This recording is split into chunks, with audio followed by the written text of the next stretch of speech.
Hello, কেমন আছো তোমরা সবাই? আশা করি সবাই ভালো আছো, সুস্থ আছো। দিনের ভিডিওতেই তোমাদের সাথে বলেছিলাম আমি যে পুরো রঙের বক্সের মধ্যে আমার কিন্তু এই পিঙ্ক শেডের কালারটা খুবই পছন্দ হয়েছে। আর আমি এই পিঙ্ক শেডটা দিয়েই মেন জায়গাগুলো রং করব।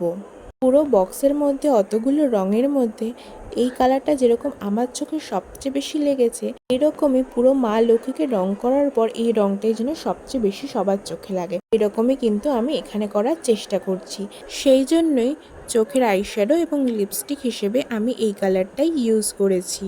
আর মায়ের কপালে কলকা না করে ফুল দিয়েছি। আমাদের মায়ের মুখটা কিন্তু ছোট, কলকা করা সম্ভব নয়, তাই আমি ছোট ছোট ফুল দিয়েছি। ফুলের পাপড়ির রং সাদা, সাদা রং আমার খুবই ভালো লাগে। তাছাড়া পিতলের মধ্যে সাদা রং খুব ভালো ফোটেও।